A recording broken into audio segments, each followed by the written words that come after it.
శ్రీ గురుభ్యో నమ. హరి ఓం. ఓం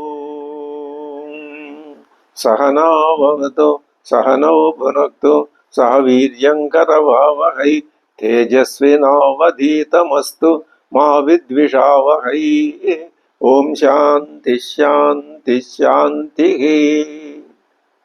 శృతిస్మృతి పురాణానామాలయం కరుణాలయం నమామి భగవత్పాదం శంకరం లోకశంకరం. శ్రీ గురుభ్యో నమ. హరి ఓం. ప్రాతస్మరామి హృది సంస్ఫురదాత్మతత్వం సచిత్సుఖం పరమహంస గతిం తురీయం యత్స్వప్నజాగర సుషుప్తిమవయితి నిత్యం తద్బ్రహ్మ నిష్కలమహం నచ భూతసంఘః. ప్రాతర్భజామి మనసాం వచసామగమ్యం వాచో విభాంతి నిఖిలాయదనుగ్రహేణ యన్నేతి నేతి వచనైర్నిగమా అవోచన్ తం దేవదేవమజమచ్యుతమాహురగ్ర్యం. ప్రాతర్నమామి తమసః పరమర్కవర్ణం పూర్ణం సనాతన పదం పురుషోత్తమాఖ్యం యస్మిన్నిదం జగదశేషం అశేషమూర్తౌ రజ్వాంభుజంగమయివ ప్రతిభాసితం వై. శ్లోకత్రయమిదం పుణ్యం లోకత్రయ విభూషణం ప్రాతఃకాలే పఠేద్యస్తు న సగచ్చేత్ పరమం పదం. ప్రాతస్మరామి ప్రాతర్భజామి ప్రాతర్నమామి మూడు సమాన అర్థకాలైనటువంటి క్రియాపదాలే అని భావించటంలో దోషం ఏమీ ఉండదు. అది మూడు సమానార్థకాలు ఎలా అవుతాయండి, భజామి అర్థం వేరు నమామి అర్థం వేరు కదా అనే ఆశంక వస్తుంది. ఆశంక వచ్చినప్పుడు దానికి సమానార్థకాలు అని చెప్పుకోవడానికి కావలసినటువంటి హేతువు ఉపపత్తి ఎలా ఉంటుంది అంటే, స్మరామి అనే దానికి బయట నుంచి ఉపకరణాలు ఏమీ అక్కర్లేదు.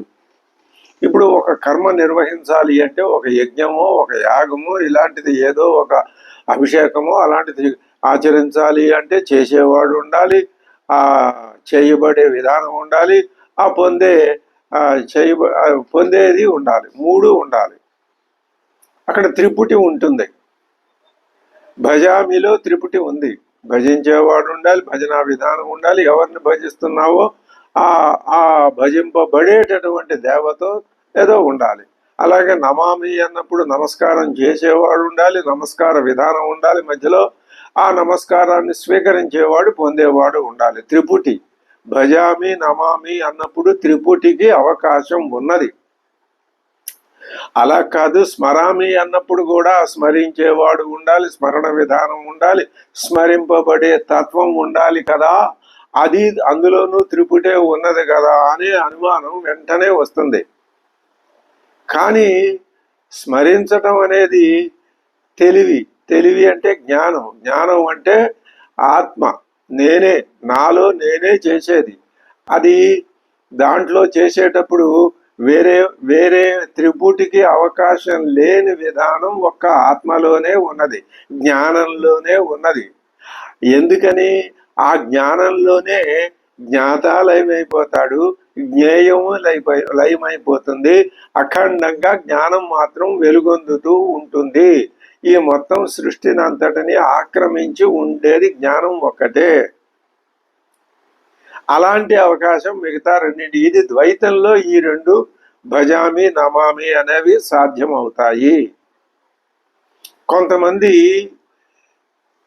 విమర్శకులు ఏవి శంకర భగవత్పాద కృత స్తోత్ర గ్రంథాలు ఏవి కావు అని అప్పుడప్పుడు చర్చ చేస్తూ ఉంటారు. ఇక్కడ ఫలానా వారు ఈ విషయం నిర్ణయించారు, ఇవి శంకర కృతాలు, ఇవి శంకర కృతాలు కావు అనే నిర్ణయం ఎక్కడా జరగలేదు. కానీ సహజంగా ఒక మాట ఉంది, ఇందులో ఎన్ని శంకర భగవత్పాదులు స్వయంగా రచించినవి ఎన్ని కాదు అని. శంకర భగవత్పాదులు అన్నప్పుడు జగద్గురువులే, శంకరాచార్యులు అన్నప్పుడు ఆ శంకరుడి నామంతో వ్యవహరింపబడినటువంటి సన్యాసులు, వాళ్ళు పీఠాధిపతులు కానీ ఎవరైనా కానీ చాలామంది ఉన్నారు, మహానుభావులు ఉన్నారు, అపరశంకరులు ఉన్నారు, వారెవరైనా చెప్పుండొచ్చు అని దీనికి జవాబు కూడా చెప్పారు. ఏది ఏమైనా ఈ కర్తృత్వం జోలికి పోవటం అన్నది ఒక వ్యర్థ ప్రయత్నం లాంటిదే తప్ప దానివల్ల ఏం ప్రయోజనం ఉండదు. కానీ అనుమానం వస్తుంది. 3 శ్లోకాల్లోనూ మొదటి శ్లోకంలో ప్రాతస్మరామి అన్నప్పుడు రెండవ శ్లోకంలో కూడా ప్రాతస్మరామి అనే అనుకుంటే నష్టమేముంది?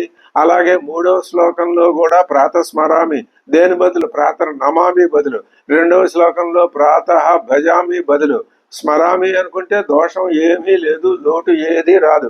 పైపచ్చు శ్లోకాలకి ఒక బిగింపు వస్తుంది, ఒక అందం వస్తుంది. కానీ భజామి అని నమామి అని 2 వేరే క్రియాపదాలని తీసుకొచ్చి పెట్టడం వలన ఒక విధంగా బంధంలో సడలింపు కనపడుతోంది. దీన్ని బట్టి కర్తృత్వం అవునా కాదా అనే చర్చ. సరే, మనకి ఇవన్నీ అక్కర్లేదు. ఇలాంటి చర్చలు మహామహా గ్రంథాలని గురించే ఉన్నాయి. ఇంకా ఇలాంటి వాటిని గురించి చెప్పేదేముంది? శంకర భగవత్పాదులు ఎక్కడా కూడా ఆయన తనను తాను చెప్పాను అని చెప్పుకోడు. ప్రస్థానత్రయ నిర్వివాద విషయమేమి అంటే ప్రస్థానత్రయ భాష్యం మాత్రం శంకర భగవత్పాదుల కృతమే. దక్షిణామూర్తి శ్లోకం లాంటి దశ శ్లోకి అది కూడా శంకర భగవత్పాద కృతమే అని నిర్వివాదంగా సర్వే సర్వత్రా అంగీకరింపబడినటువంటి విషయమే. సరే, ఇప్పుడు ప్రాతస్మరామి హృది సంస్ఫురతు ఆత్మతత్వం సచ్చిత్ సుఖం. సత్తు చిత్తు అనే 2 పదాలకి అర్థం మనం విశేషంగా సంపూర్ణంగా గ్రహించాం. అటువంటి సచ్చిదానంద స్వరూపం ఏదైతే ఉంటుందో దాన్ని నేను స్మరిస్తున్నాను. ఇక్కడ ఇందాక స్మరామి, భజామి, నమామి క్రియాపదాలకి భేదం చెప్పుకునేటప్పుడు స్మరామి అనే పదం ఉత్తమోత్తమైన క్రియ, సరి అయిన క్రియ అని చెప్పటానికి స్మరామి అంటే అది నేనే నన్ను స్మరించుకుంటున్నాను. ఆ భావం ఎక్కడా 3 శ్లోకాల్లో రాలేదు. కానీ గమ్యమాన అర్థం అదే. నన్ను నేను స్మరించుకోవటమే ప్రాతస్మరామి. నన్ను నేను, ఎటువంటి నేను? ఆత్మతత్వం అందులోనే ఉంది. ఆ మాటలో నా తత్వాన్ని నేను స్మరించుకుంటాను. ఇంకా నా తత్వాన్ని నేను స్మరించుకుంటున్నప్పుడు త్రిపుటికి అవకాశం ఎక్కడుంది? లేదు. నా తత్వం ఎలాంటిది? ఆత్మతత్వం. ఆత్మ అంటే నేను. నా తత్వం ఎలాంటిది అంటే సచ్చిత్ సుఖం, సచ్చిదానందప్రదమైనది. నా తత్వంలో ఆనందమే తప్ప అది మామూలు లౌకికానందం కాదు, శాశ్వతమైన ఆనందం, బ్రహ్మానందం. అదే నాకు నా తత్వంలో ఉన్నది. ఇంకొకటి, నా తత్వం ఇంకా ఎలాంటిది తెలుసా? పరమహంస గతిం. పరమహంస పరివ్రాజకులు, సన్యాసులు, వారందరికీ కూడా ఈ ఆత్మతత్వమే గతి అయినది. పరమహంస గతిం తురీయం. ఆత్మతత్వం పరమహంస గతి స్వరూపమైనది. పరమహంసలు ఆ స్వరూపాన్ని పొందాలి అని కోరుకుంటారు. ఎవరు? పరమహంసలు. పరమహంసలంటే సర్వస్వాన్ని పరిత్యజించి సన్యాసం స్వీకరించి ఆ సన్యాస జీవితాన్నే గడుపుతూ నిరంతరం ఆత్మతత్వ శ్రవణ మనన నిధిధ్యాసనల్లో అనేటటువంటి తపస్సు రూపమైనటువంటి విధానంలో ఉండేవాళ్లే సన్యాసులు, పరమహంసలు. వాళ్ళు తమ యొక్క ఆ జ్ఞానాన్ని మరింత పటిష్టపరుచుకోవటం కోసం రోజు భాగంలో కొంత భాగాన్ని వాళ్ళు ధ్యానానికి ఉపయోగించుకున్నాం. మిగతా దాంట్లో మరికొంత భాగాన్ని వాళ్ళ దగ్గరకి జిజ్ఞాసతో వచ్చినటువంటి శిష్యులకి జ్ఞానబోధ చేస్తారు. ఆ చేయటం వల్ల 2 ప్రయోజనాలు. ఎప్పుడైనా సరే ప్రవచనం చెప్పటం వల్ల 2 ప్రయోజనాలు. చెప్పే వాళ్ళకి ఆ విద్య గట్టిపడుతుంది, వినే వాళ్ళకి అందులో అభినివేశం కలుగుతుంది. కాబట్టే ఈ విధానం అన్నది ఆచరణలో మొదటి నుంచి ఉంటూ వస్తున్నది. ఆ విధంగా ఈ ఆత్మతత్వం పరమహంసలకి అది గమ్యమానము అయ్యేటటువంటి గమ్యము, పరమహంస గతిం. తర్వాత తురీయం, తురీయం అంటే నాల్గవది అని అర్థం. నాలుగవది అంటే మొదటి మూడు ఏవి, ఇది ఆత్మతత్వం నాలుగవది అని చెప్తున్నారు. మొదటి మూడు కాదా? మొదటి మూడు అసలు అవేమిటో మొదటి మూడు దశలు ఏమిటో తెలుసుకుంటే అప్పుడు నాలుగవ దశ అంటే ఏమిటో మనం తేలిగ్గా గ్రహించవచ్చు. అది ఎలాగా అంటే తరువాతి పాదంలో ఆ మిగిలిన మొదటి మూడు దశల్ని చెప్తున్నారు. అవి ఏం చెప్తున్నారు? యత్ స్వప్న జాగర సుషుప్తిమవైతి నిత్యం. అది స్వప్నం, సుషుప్తి, జాగరం. స్వప్న జాగర సుషుప్తిం. జాగరం జాగ్రత్త దశ, మెలకుగా ఉండి సహజంగా పగటి భాగం మెలకుగా ఉంటాడు మానవుడు. అన్ని పనుల్లోనూ నిమగ్నం అవుతూ ఉంటాడు, దైనందిన కృత్యాలు చేస్తూ ఉంటాడు. ఇది జాగ్రత్త దశ. నిద్ర కాని దశ, స్వప్నం కాని దశ జాగ్రత్త దశ.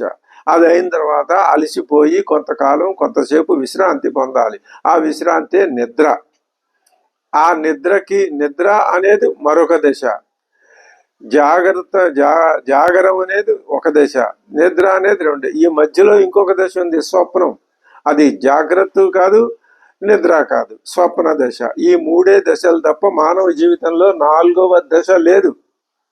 పృథివీ మొత్తం మీద ఏ ప్రాణికి నాలుగవ దశ లేదు, ఉన్నవి మూడే దశలు. ఇక్కడ శ్లోకంలో వేదాంతపరమైన అద్భుతమైనటువంటి విషయాన్ని ప్రస్తావన చేస్తున్నారు.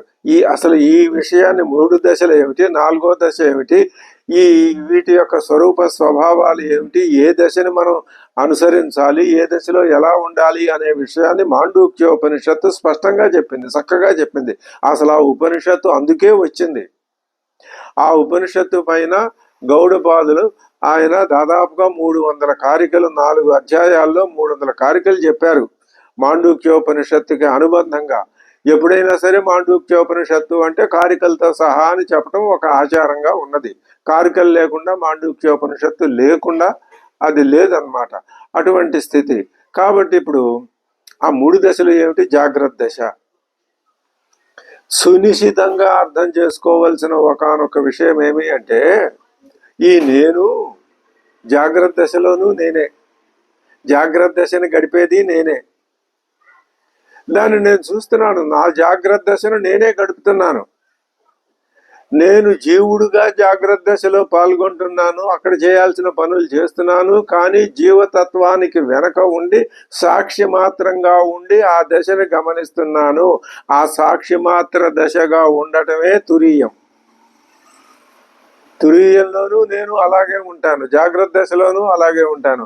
స్వప్న దశలో కూడా నేను జీవధర్మాన్ని నిర్వహిస్తున్నాను.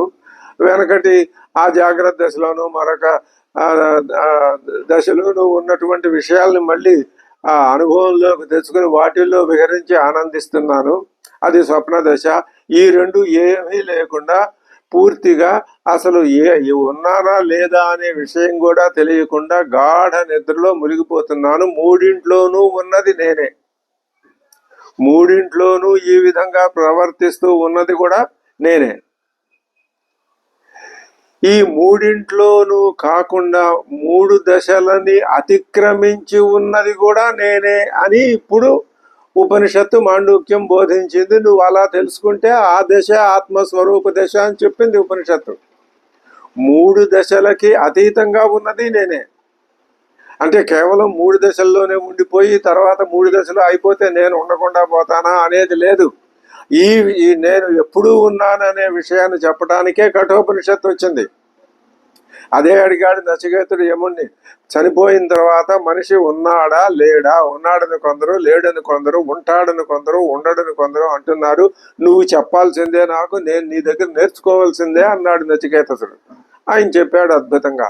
మనం ఘటోపనిషత్తు చెప్పుకునేటప్పుడు, ఆ తర్వాత మాండూక్యోపనిషత్తు చెప్పుకునేటప్పుడు ఈ విషయాల గురించి సవివరంగా చక్కగా చెప్పుకోవచ్చు. కాబట్టి 3 దశల్లోనూ నేను ఉన్నవాడిని, 3 దశలకి అతీతంగా ఉంటాననే విషయాన్ని భావన చేసి అది సాధన చెయ్యాలి. అదే ఆత్మతత్వం. ఆ ఆత్మతత్వాన్ని నేను ఉదయమే స్మరించుకుంటాను. ఉదయమే స్మరించుకోవాలా, ఎప్పుడైనా స్మరించుకోవచ్చు. స్వప్నంలో ఆత్మతత్వాన్ని స్మరించుకోకూడదా? ఆ తత్వాన్నే స్మరించుకోవచ్చు. అలాగే యత్ ఏ ఆత్మతత్వం అయితే స్వప్న జాగర సుషుప్తిం అవైతి అవైతి తెలుసుకుంటూ ఉంటుంది. ఎప్పుడు ప్రతిరోజు నిత్యము ఈ 3 దశలు నాకు అనుభవంలోకి వస్తూనే ఉంటాయి. నేను 3 దశల్లోనూ ఉంటాను. కానీ జీవపరంగా మాత్రం 3 దశలే తప్ప ఇంకో దశ ఇంకా అంతకంటే మించి ఏది లేదనుకుంటాను. ఈ 3 దశలు పూర్తయిపోయి మరణం సంభవిస్తే నేను ఇప్పటితోటి మరణించేశానని అనుకుంటాను. ఫలానా వాడు మరణించాడని మిగిలిన బంధువులు కూడా అనుకుంటారు. ఇంకా అంతటితో ఆ జీవుడు అంతరించిపోయాడని అనుకుంటారు. కాదు, 4వ దశ ఉన్నది జీవుడికి. అది తెలియజెప్పటం కోసమే ప్రాతస్మరణ స్తోత్రాన్ని స్వామివారు మనకి అందించారు. అదే చెప్తున్నారు, సచిత్ సుఖం పరమహంస గతిం తురీయం యత్ స్వప్న జాగర సుషుప్తిమవైతి నిత్యం తద్బ్రహ్మ నిష్కలం అహం నచ భూత సంఘ. నేను ఈ భూత సంఘాన్ని కాదు. భూత సంఘం అయితే జాగ్రత్త దశలో నా ఇంద్రియాలు ఈ పంచభూతాల నుంచి జన్మించినటువంటి పంచభూతాల చేత సృష్టింపబడినటువంటి ప్రాణికోటి ఇవన్నీ కూడా భూత సంఘం కింద వస్తాయి. నేను ఈ భూత సంఘాన్ని కాదు. నేను భూత సంఘం అయిపోయినట్లయితే భూత సంఘం పోతే నేను పోవాలి. నేను అలా పోవట్లేదు. అలా పోవట్లేదనే విషయాన్ని నేనుగా ఉంటూనే సాధన చేసి తెలుసుకుంటున్నాను. నేను ఆ ప్రయత్నంలో ఉన్నాను. ఆ ప్రయత్నంలో లేకపోతే నేను మామూలుగా అందరిలాగానే నేను ఈ ప్రాణం ఈ శరీరం పోతే శరీరం పోతే నేను పోయానని అనుకోవాల్సింది ఎవరు? ఎప్పుడు అనుకోవాలి? బతికుండంగా ఎలా అనుకుంటాడు? పోయిన తర్వాత అనుకోవాలి కదా నేను పోయానని. అది సాధ్యం కాదు కదా. కానీ నేను పోయాను అనే మాట ఎప్పుడు అనుభవంలోకి వస్తుంది? అది అనుభవంలోకి తెచ్చుకోవటమే నేను పోలేదు, నా శరీరం పోయింది అని ఆ అనుభవానికి తెచ్చుకోవటమే ఈ వేదాంత విద్య యొక్క పరమ లక్ష్యం. ఇదే వేదాంత బోధన. అది తెచ్చుకుంటే చాలు. అదే ఆత్మస్వరూపం. అది కాసేపు ఉండటం మళ్ళీ కాసేపు పడిపోవటం అలా ఉండకుండా నిత్యము ధారణలో ఉండటమే అది సాధన ద్వారా సాధించవలసినటువంటి విషయం. అది పైగా నేను అలా 3 దశల్ని చూస్తూ 3 దశల్ని దాటి నాలుగవ దశ అనేది వేరే లేదు. అసలు నిజానికి ఈ 3 దశలు లేవు. నేనెప్పుడు నాలోనే ఉన్నాను అని అనుకుంటే ఈ దశలన్నీ అదొక విలాసం కింద సముద్రానికి తరంగాలు ఏ విధంగా విభూతిలాగా కనిపిస్తాయో నేను అవసరం అనుకుంటే కావాలనుకుంటే ఆ దశల్లోకి పెడతాను, వద్దనుకుంటే నాలో నేనే ఆత్మారాముళ్లాగా రమిస్తూ ఉంటాను. ఇది సాధన. ఈ సాధన చేస్తే ఇది ఉత్తమోత్తమైనటువంటి మార్గం. ఆ సాధన సమయంలో ఉన్నప్పుడు నేను నా ఆత్మనిష్ఠుడుగా నేను ఉన్నానని అనుకుంటున్నప్పుడు నిష్కలం, ఏ కళ లేదు. ఈ కళలన్నీ 16 కళలు ప్రశ్నోపనిషత్తు మనకి చెప్పింది. ఈ 16 కళలు లయం నేను చేసుకోగలిగితే అప్పుడు నేను నిష్కలమైన బ్రహ్మ. అంతా నేను తప్ప మరొకటి లేదు. అందుకనే ఆ ఉత్తమోత్తమైనటువంటి ఉత్తమ పురుషుని తెలియజెప్పే స్మరామి అనేటటువంటి క్రియాపదాన్ని స్వామివారు ఉపయోగించింది. తద్బ్రహ్మ, ఆ బ్రహ్మ నేనే, అది నిష్కలం. తర్వాత అది నేనే, నిష్కలమైన ఆ బ్రహ్మ పదార్థం, ఆ తత్వం, ఆ బ్రహ్మ అంటే ఆత్మ నేనే, ఇంకంతకంటే ఏమీ లేదు. ఎందుకని బ్రహ్మ అనే పేరు వచ్చింది? అది బ్రహ్మణత్వాతు బృహత్వాతు, పెద్దది, అంతకంటే పెద్దది లేదు.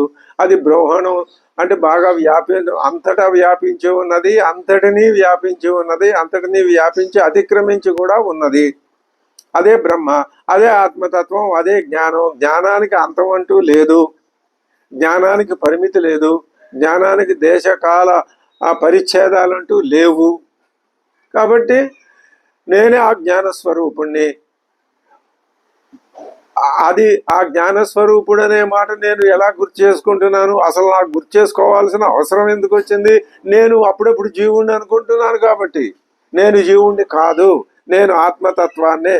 ఇక రెండు ప్రధానం. స్మరామి ఆత్మతత్వం. అహం అనేది మామూలుగానే అది అర్థం చేసుకో. అహం స్మరామి ఆత్మతత్వం. ఎప్పుడు నా తత్వాన్ని నేను స్మరించుకుంటూనే ఉంటాను. ఆ తత్వం యొక్క స్మరణలో ఏ ఏ దశలు ఉన్నాయో, ఈ దశలు ఎవరు అనుభవించాలో ఆ వివరాల్ని పూర్తిగా చెప్తున్నది ఈ ప్రాతస్మరణ స్తోత్రం. అది ఏమిటి చెప్తున్నది?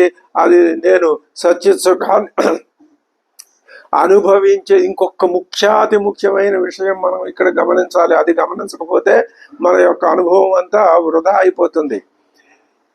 ఎప్పుడైతే ఈ ఈ స్వప్న సుషుప్తి జాగ్రత్త దశలలో నేను అనేటటువంటి నేను అనే తత్వంతో నేనుగా వీటిల్లో విహరిస్తున్నాను, నేను వీటిని గమనిస్తున్నాను. ఇది ద్వైతం.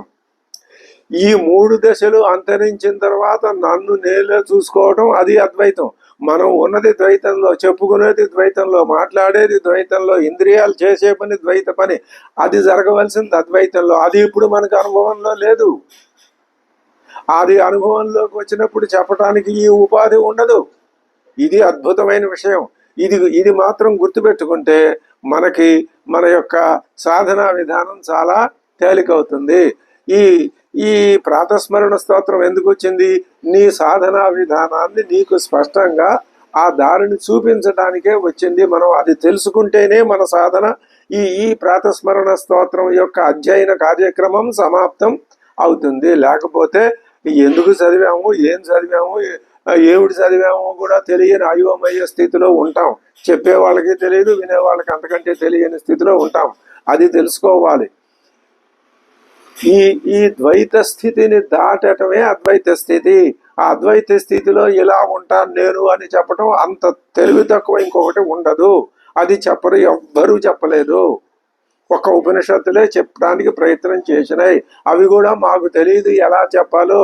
యథైతదన శిష్యాతు అహం నజాని మహా, మేము మాకు ఎలా ఇది మా శిష్యులకి ఎలా చెప్పాలో మాకు తెలియట్లేదని ఉపనిషత్తే పాపం నిజాన్ని ఒప్పేసుకుంది. ఈ విషయాన్ని మనం గుర్తుపెట్టుకోవాలి.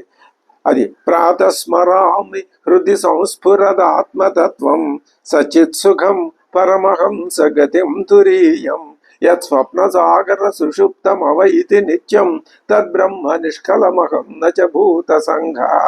నిరంతరం అనుకోవాలి, నేను ఆత్మతత్వాన్ని, నాలో నేను సచ్చిదానంద స్వరూపుణ్ణి, నేను పరమహంస స్వరూపుణ్ణి.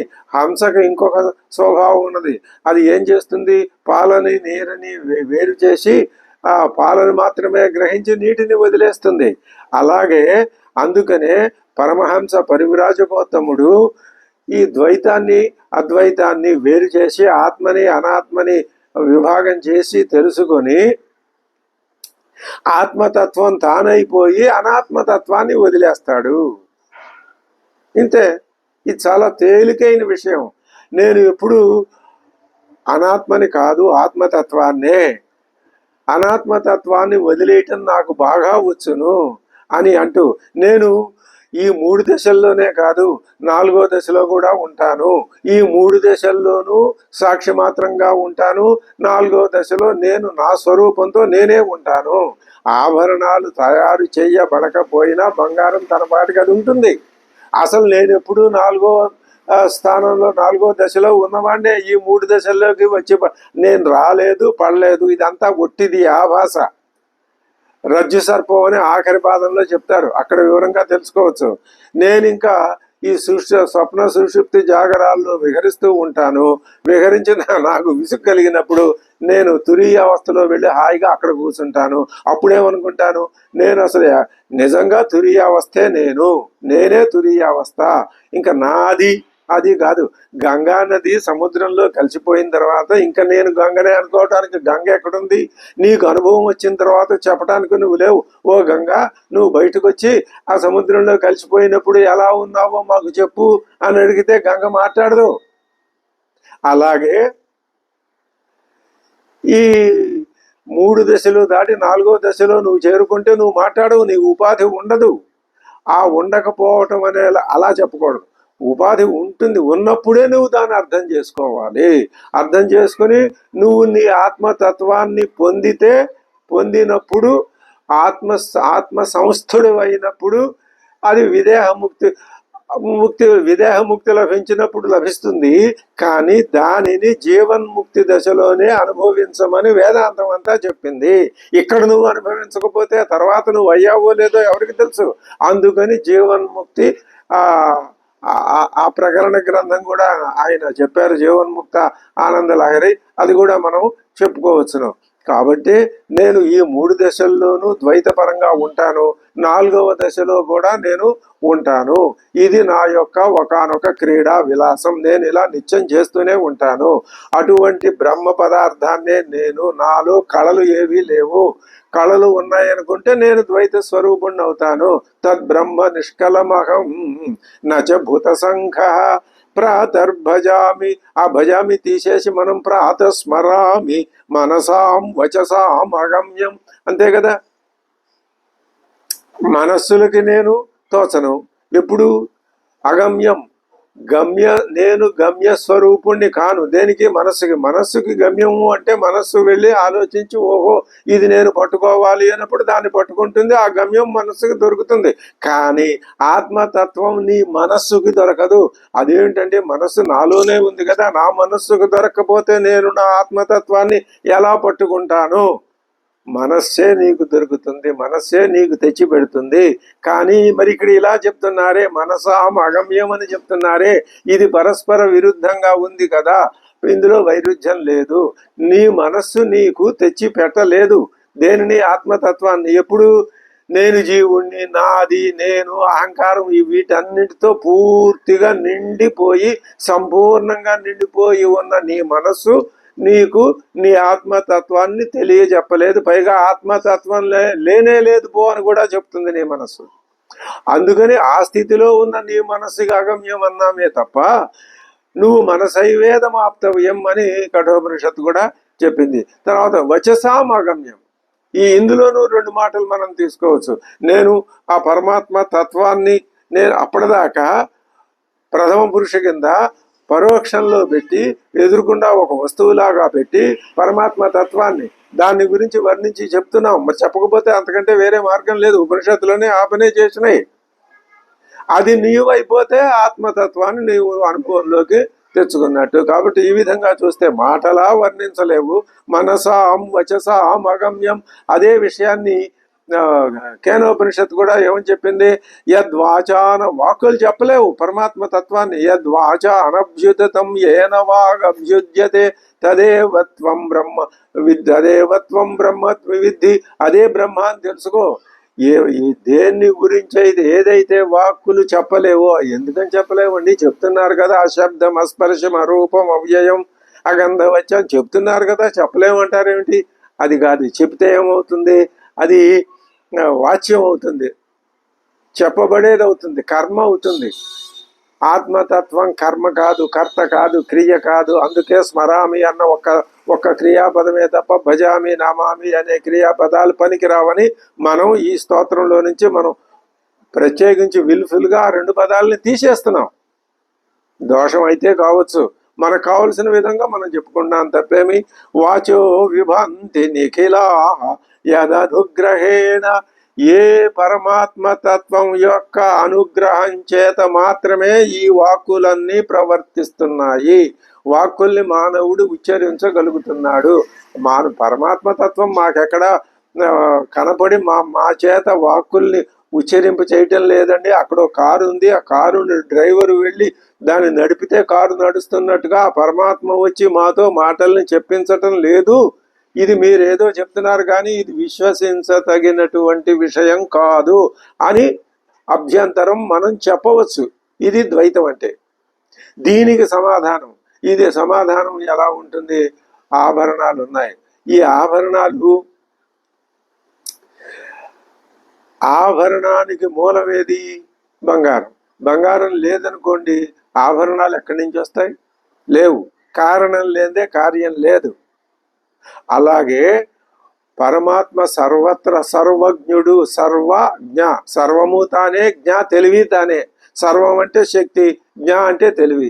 శక్తి తానే, తెలివి తానే. బంగారం అన్ని ఆభరణాలకి ఆ మూలం తానే. మూలం లేదే ఆభరణాలు ఎక్కడివి? అలాగే ఈ ఈ సమస్త సృష్టి కూడా ఆ పరమాత్మ సర్వశక్తి సర్వజ్ఞ సర్వశక్తి సమన్వితుడైన పరమాత్మ ఉండటం వలననే అవి ప్రకాశిస్తున్నాయి. లేకపోతే వాటికి అసలు అస్తిత్వమే లేదు. కాబట్టి అది నడిపిస్తున్నట్లే ఇది ఇది ఆ ఏ ప్రమాణాలకి లొంగనటువంటి హేతు హేతువు కారణం ఉపపత్తి. అది లేకపోతే ఇది లేదు. ఉదాహరణ లోకంలో దృష్టాంతం ఒకటే, మట్టి లేకపోతే కొండలు బాణలు మూకుళ్ళు చెట్లు ఇవేమీ లేవు. కారణం లేదే కార్యం లేదు. ఇవన్నీ స్వతంత్ర స్థితి లేవు. ఎందుకు ఉండవండి? ఇవన్నీ మాట్లాడతాయి, చేస్తాయి, చూస్తాయి, చెయ్యలేవు. అలా అయితే శవం కూడా చూడాలి కదా. అయితే మరి శవం ఉన్నప్పుడు ఆ పదార్థం లేదా? నీ అక్కడే కర్మవాదం వచ్చింది. నీ ప్రాణం అనేది ఉపసంహరించబడింది. ప్రాణశక్తి ఉపసంహరించబడినప్పుడు అది శవప్రాయం, మిగతావి మాట్లాడలేదు. ప్రాణశక్తిని ఉద్బుద్ధం చేసేది ఆ సర్వజ్ఞ శక్తే, పరమాత్మ తత్వమే. ఆభరణాలు వెలిగింపచేసేది బంగారమే, లేకపోతే లేవు. వాచో విభాంతి నిఖిలాయదనుగ్రహేణ. అయినా సరే శిష్యులకి తెలియజెప్పాలి అనేటటువంటి సదుద్దేశంతో ఏం చేసింది వేదం అంటే, యన్నేతి నేతి వచనైర్ నిగమా అవోచన్. నిగమాహ వేదములు అవోచన్ చెప్పినాయి. ఏమని? ఇది కాదు, ఇది కాదు, ఇది కాదు, ఇది కాదు. 100 మొత్తం 100 ఉన్నాయనుకోండి. సమస్త సృష్టి 100 అనే అంకెతో చెప్పాం. ఇంకేం చేసాం? 1 నుంచి మొదలుపెట్టి 1 కాదు, 2 కాదు, 3 కాదు, 90 కాదు, 98 కాదు, 99 కాదు. 99ని తిరస్కరిస్తే ఏదైతే ఆఖరిది మిగులుతుందో ఇంకా దాన్ని నువ్వు కాదని నిరూపించలేవు. కాదంటానికి వీలు లేదు. అదే తత్వము, పరమాత్మ తత్వము. దేనిని నువ్వు కాదనడానికి వీల్లేదో అదే పరమాత్మ తత్వం. ఇది అర్థం చేసుకోవటం, అనుభవంలోకి తెచ్చుకోవటం కొంచెం దీనికి సాధనా క్రమంలో కొద్దిగా పరిపక్వత రావాలి. యన్నేతి నేతి వచనైర్ నిగమా అవోచన్ తం. అది మళ్ళీ తం. ప్రతి శ్లోకంలోనూ యతు ఎవరు ఈ విధంగా చేస్తున్నారో తం దానిని వానిని, తతు దానిని, తం వానిని నేను మనసా స్మరామి. ఏది చేస్తున్నదో దానిని స్మరిస్తున్నాను. ఎప్పుడు ప్రాతస్మరామి. ఎవరిని? హృది సంస్ఫురతు. అది ఒక విశేషణం. నా హృదయంలో ఎప్పుడూ స్ఫురిస్తూనే ఉంటుంది. అది ఒక్కటి చాలు. హృది స్ఫురత్ అనే ఒక్క మాట చాలు. మిగతావన్నీ మన బుర్రకి పట్టినా పట్టకపోయినా ఏమైనా ఇబ్బంది లేదు. ఎప్పుడు హృదయంలో స్ఫురిస్తూ ఉంటే ఎప్పుడు ఏది స్ఫురిస్తుందంటారు? నేను నేను నేను నేను అనేది నాకు ఇప్పుడు స్ఫురిస్తుందిగా. ఇది కాదు, ఈ నేను కాదు, ఇది ద్వైత సంబంధమైన నేను. ఈ ద్వైత వాసన వదిలిపోయిన తర్వాత నేనుంటుంది ఆ నేను. కాబట్టి ఇప్పుడు ఏం చేస్తున్నాం మేము? తం అతడిని, దానిని, దేనిని? దేవదేవం. దేవదేవుణ్ణి. దేవదేవుడు అంటే మళ్ళీ మీరు ఇక్కడ ఒక దేవుడు విగ్రహం, వెంకటేశ్వర స్వామి, కోదండ రామస్వామి ఇలా ఒక భగవంతుడిని పట్టుకొచ్చి కాదు. దేవ అంటే ఇంద్రియములు. ఈ ఇంద్రియములను ప్రకాశింపచేసే దివ్య తత్వం ఉన్నదే పరమాత్మ తత్వం. అది ఇందాక చెప్పుకున్న ఉపపత్తి పూర్వకంగా చెప్పుకున్నటువంటి విషయం అదే. ఆ దేవదేవుడు పుంలింగం చెప్పు, నపుంసకలింగం చెప్పు, స్త్రీలింగం చెప్పు, అమ్మవారని చెప్పు, అయ్యవారని చెప్పు, ఏదైనా చెప్పు. తం దేవదేవం పుంలింగంలో చెప్తున్నాం. అజం. ఇంకా అది ఎలాంటిది? అజం. ఇవన్నీ జ పుట్టినవి. అది అజ పుట్టుక లేనిది.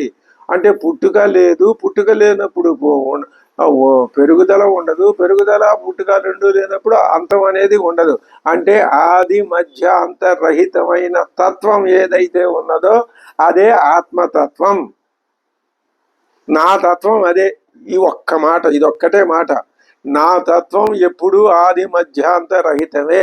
అంతేకాని నాది జీవతత్వం కాదు. మరి జీవతత్వం అని ఎందుకు అనుకుంటున్నావు? కర్మ. అనుకోమని ఎవరు చెప్పారు? నీ అజ్ఞానం చెప్పింది నీకు. నువ్వు అజ్ఞానాన్ని పోగొట్టుకో. జ్ఞానం అనే సూర్యుడు, అదే తర్వాత శ్లోకంలో చెప్తున్నారు, తందేవదేవమజమచ్యుతం ఆహురగ్రియం. అచ్యుతం అది. పైగా దానికి చ్యుతి లేదు. అది చ్యుతి వస్తే ఏమవుతుంది? ఇదిగో ఈ 3 దశల్లోనూ వచ్చి పడుతూ ఉంటుంది. ద్వైతంలో వచ్చి పడుతుంది చ్యుతి ఉంటే. చ్యుతుడు ఎక్కడికి చ్యుతుడు? ద్వైతంలోకి. అచ్యుతుడు ద్వైతం లేదు, ఏది లేదు, తన స్థానంలో తానే ఉంటాడు కాబట్టి అచ్యుతుడు. అది సరిపోతుంది. అచ్యుతం ఆహుహు. అగ్రియం. అగ్రియం అంటే ఈ సృష్టికి అంతటికి మొట్టమొదట ఉన్నది. సృష్టి అది ఏమీ లేనప్పుడు ఉన్నది అదే.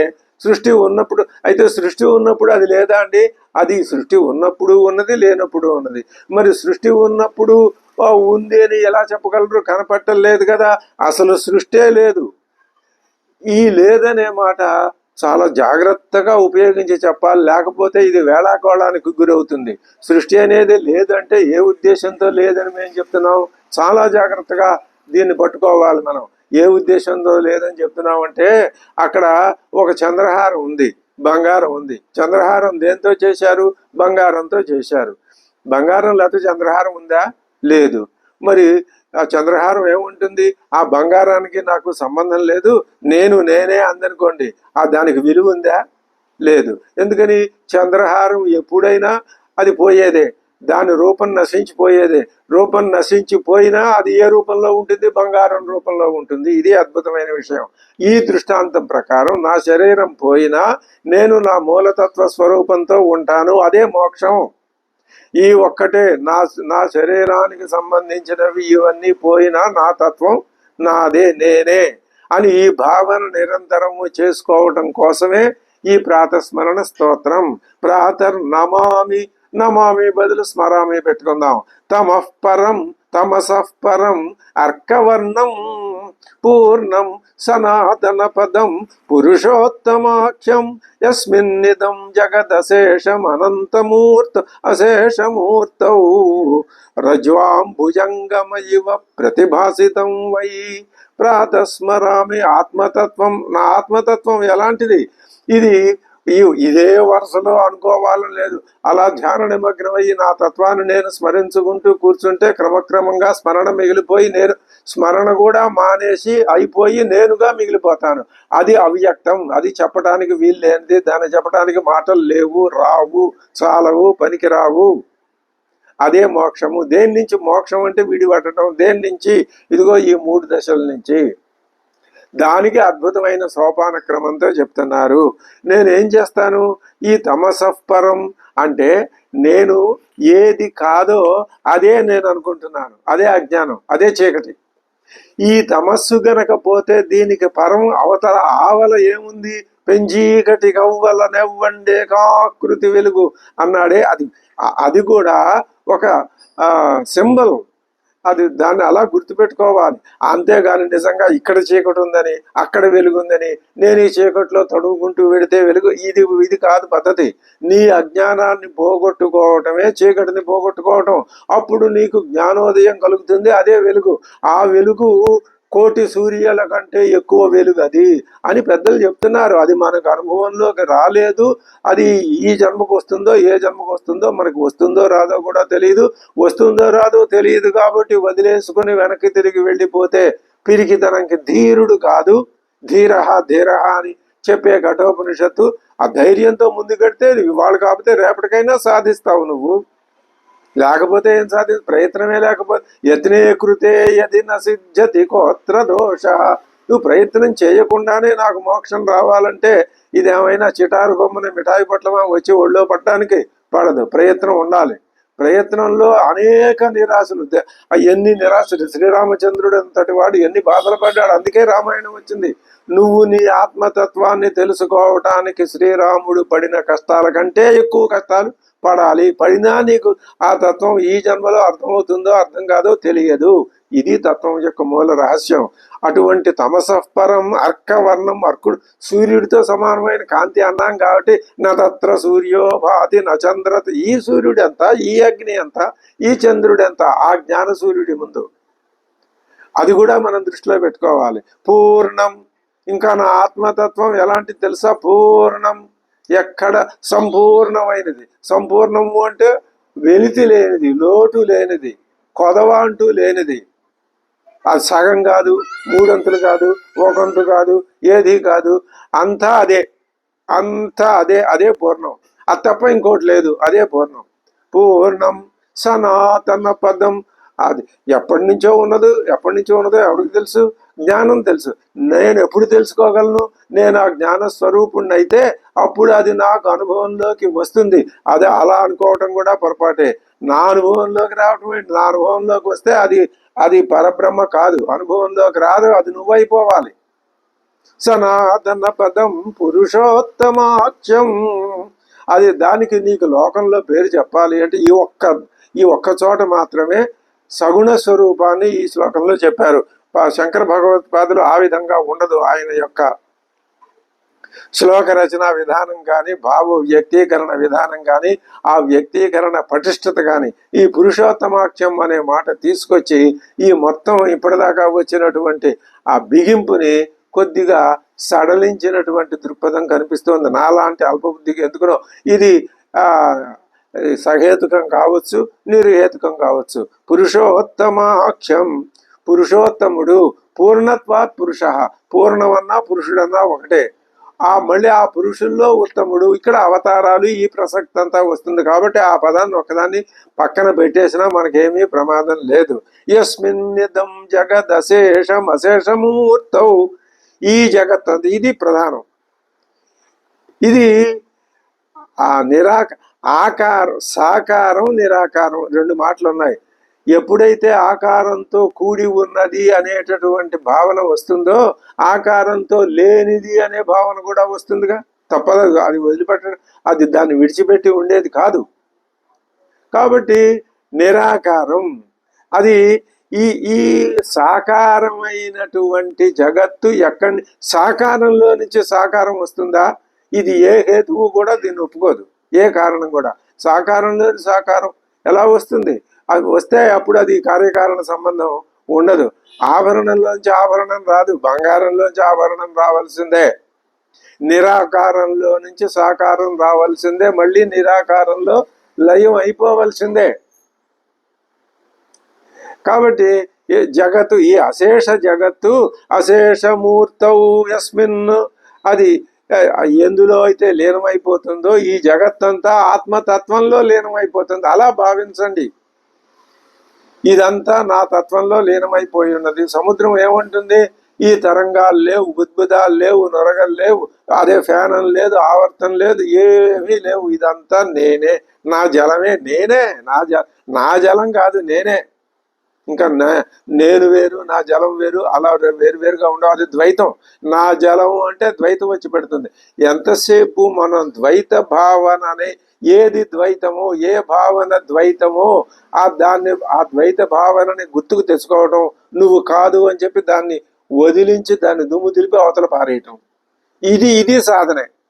ఈ విధంగా సాధన చేయటం కూడా చాలా గొప్ప విశేషం ఇది. కాబట్టి ద్వైతాన్ని ఆ భూతాన్ని నచ భూత సంఘ అన్నాడు. ఆ భూతాలను వదిలించుకునే విధానం ఇదే. ఈ జగత్తు అశేషమైన ఈ జగత్తు ఆ అశేషమూర్తవు. వీటన్నింటికి ఇవన్నీ, ఈ శేషములన్నీ పోగా ఏదైతే మిగిలి ఉంటుందో అందులో లీనమైపోయేటటువంటి వీటన్నింటినీ తనలో లీనం చేసుకునేటటువంటి ఆభరణాలన్నింటినీ తనలో లీనం చేసుకోగలదు బంగారం, తనకు తానుగా ఉండగలదు. ఇది అద్భుతమైన పోలిక దీనికి. ఈ సువర్ణం ఆభరణాలు, అలాగే ఘటాదులు, మృద్ఘటాదులు, ఈ రెండు ఉదాహరణలు విడిచిపెట్టేస్తే అసలు మనకి దారి దొరకదు, ఆలోచన విధానం ముందుకు సాగదు. అవి చాలా అద్భుతమైన ఉదాహరణలు లోకంలో ఉన్నవి. మనం ద్వైతంలో పుట్టాం, ద్వైతంలో పెరుగుతున్నాం, ద్వైతంలోనే మాట్లాడుతున్నాం, ద్వైతంలోనే జీవిస్తున్నాం, కానీ ద్వైతంలోనే మరణిస్తున్నాం. కానీ అద్వైతాన్ని గురించి ఆలోచించాలి. ఇది నేను కాదు అనుకోవటమే అద్వైతం. ఇంకా అంతకంటే వేరే ఏమీ లేదు. చాలా తేలికిది.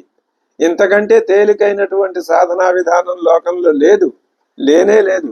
ఇదంతా ద్వైతమే, నేను ద్వైతం కాదు, నేనే. ఇదే సాధన. ఇప్పుడు ఈ అశేషమైన జగత్తు చూసి దాంట్లో చూసి మనం ఏమనుకుంటున్నాము? ఇది రజ్వాంబుజంగమ ఇవ ప్రతిభాసితం వై. రజ్జువులో సర్పంలాగా ప్రకాశిస్తోంది, కనపడుతోంది ఈ లోకం అంతా. దేంట్లో? ఆత్మతత్వంలో. ఆత్మతత్వం రజ్జువు అయితే ఆ పోలికలు ఉన్నాయి. కొంత బారుగా ఉండటం, గాలి అటు ఇటు కదలటం, ఇలాంటి వాటి వల్ల అది చూసి మనం ఇంతకు పూర్వం సర్పభ్రాంతి, సర్పభయం ఉన్నాయి.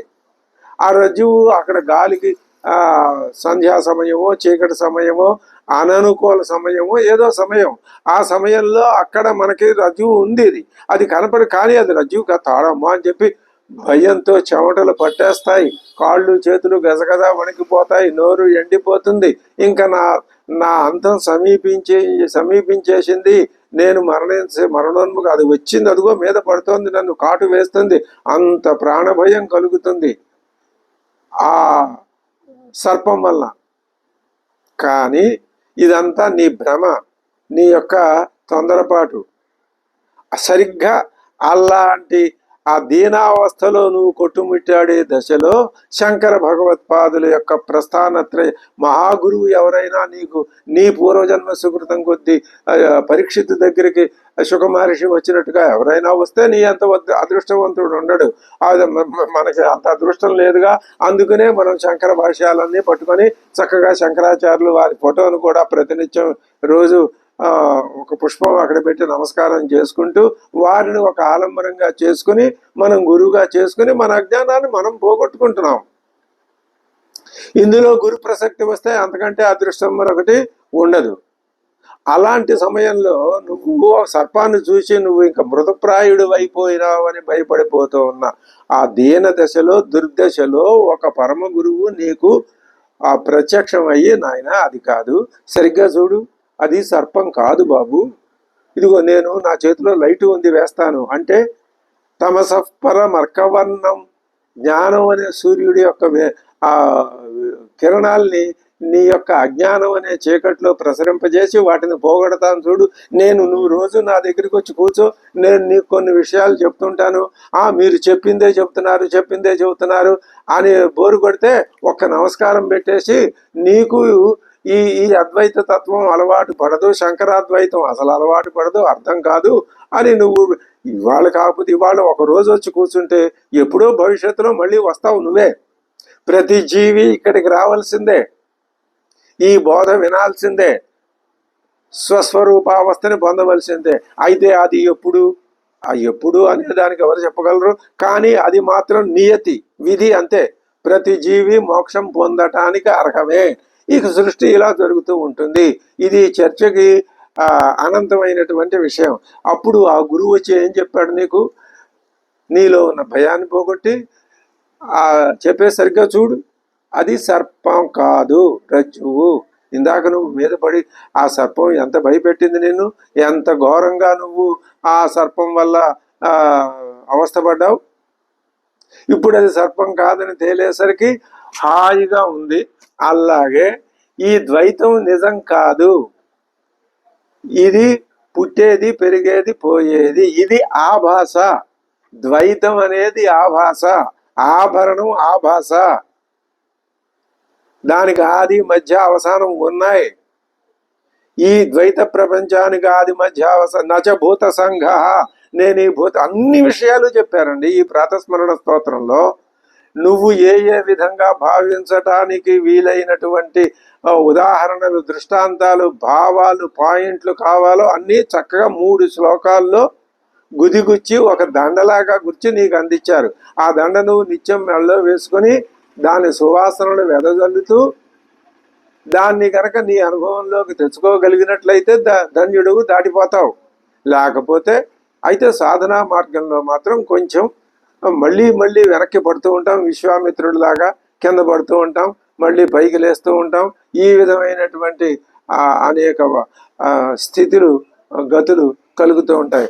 మొత్తం మీద ఇప్పుడు ఏం చెప్తున్నారు? శ్లోకత్రయమిదం పుణ్యం లోకత్రయ విభూషణం.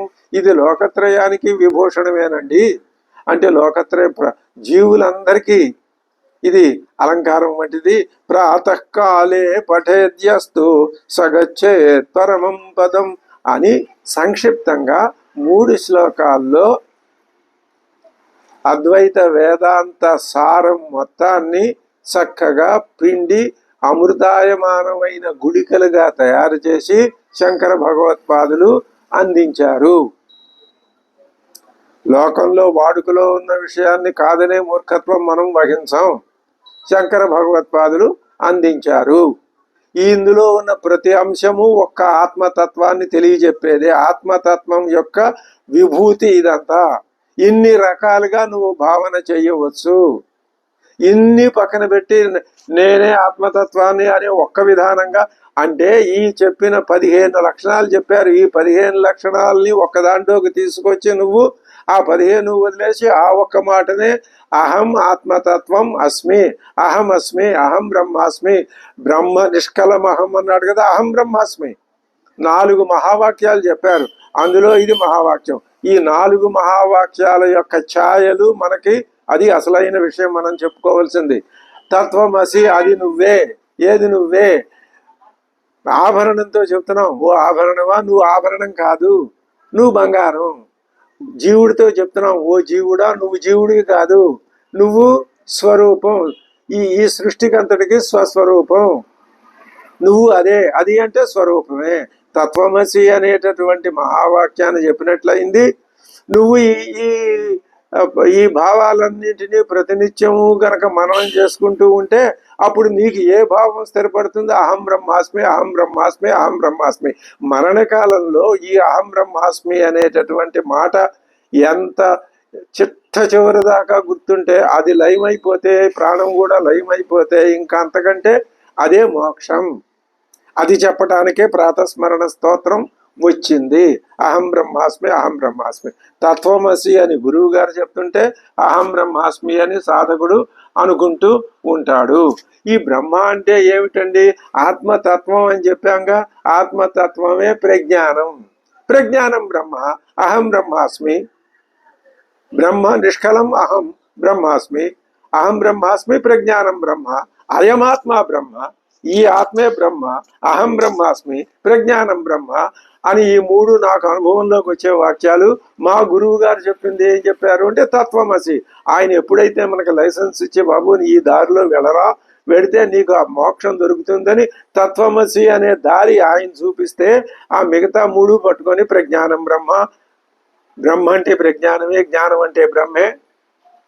అయమాత్మ బ్రహ్మ. ఇది ద్వైతం కాదు.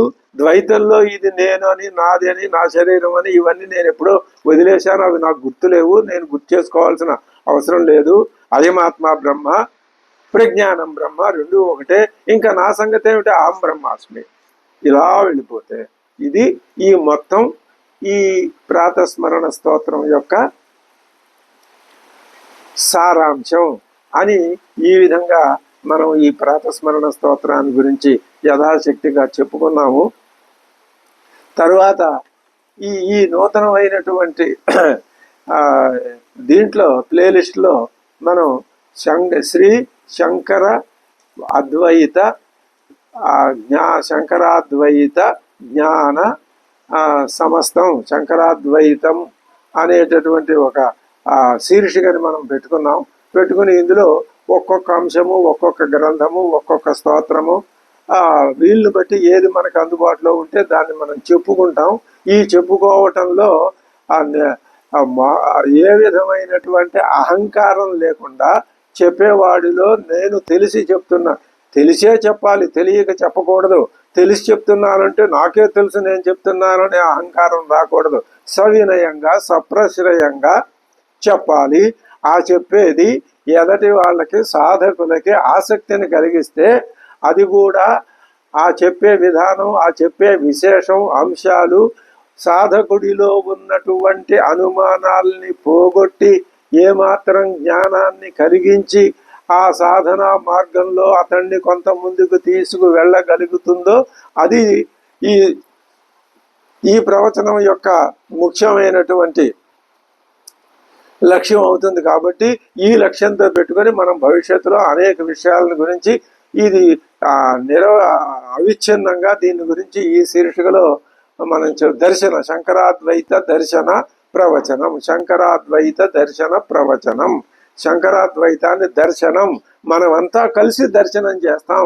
అంతే తప్ప దర్శనం అంటే చూపించేది అని అర్థం కాదు. దర్శనం చూడటం, చూసి దాన్ని అవగాహనకి తెచ్చుకోవటం. ఎవరెవరు చూడటం? అందరూ కలిసి శంకరాద్వైతాన్ని దర్శించటం అనేదే ఈ యొక్క ప్లేలిస్ట్కి ప్రధానమైనటువంటి శీర్షిక. ఇందులో వివిధ అంశాలు వస్తూ ఉంటాయి. వాటిని బట్టి మనం నిర్ణయం చేసుకుంటూ ఉంటాం. ఈ ప్రాతస్మరణ స్తోత్రాన్ని యథాశక్తిగా మనం చెప్పుకుందాం. ఒక్కసారి ఈ స్తోత్రాన్ని మళ్ళీ ఈ 3 శ్లోకాలని మనం అనుకుందాం. ప్రాతస్మరణ స్తోత్రం. ప్రాతస్మరామి హృది సంస్ఫురదాత్మతత్వం సచిత్ సుఖం పరమహంస గతిం తురీయం యత్స్వప్న జాగర సుషుప్తమవైతి నిత్యం తద్బ్రహ్మ నిష్కళమహం నచ భూత సంఘ. ప్రాతస్మరామి ప్రాతర్భజామి మనసాం వచసామగమ్యం వాచో విభాంతి నిఖిలాయదనుగ్రహేణ యన్నేతి నేతి వచనైర్వనిగమావోచన్ తదితం దేవదేవమజమవ్యయమాహురగ్ర్యం. ప్రాతర్నమామి ప్రాతస్మరామి తమసః పరమర్కవర్ణం. ప్రాతస్మరామి తమసః పరమర్కవర్ణం పూర్ణం సనాతన పదం పురుషోత్తమాఖ్యం యస్మిన్నిదం జగదశేషమశేషమూర్తౌ రజ్వాంబుజంగమయివ ప్రతిభాసితం వై. చిట్ట చివరికి ఒకే ఒక అద్భుతమైనటువంటి ఆ సూత్రంతో ముగించాడు. ఈ ముగింపు చాలా ఉత్తమమైంది ఈ స్తోత్ర రాజానికి. ఇదంతా రజ్జు సర్పమే. రజ్జు సర్పం లేదు, అది నీ మీద పడదు, నిన్ను కాటు వేయదు, అది నీ భ్రమ. ఉన్నది రజ్జువే, ఉన్నది పరమాత్మే. లోకం లేదు. ఈ కనిపించే లోకం సర్పం లాంటిది. దేని మీద కనిపిస్తోంది? రజ్జువు మీద. రజ్జు లేదు పరమాత్మతో. అదేది నేనే. ఈ లోకం నాదే, నా మీదే, నాకే రజ్జువుగా కనిపిస్తున్నది. ఈ భావన చేయటం చాలా కష్టం.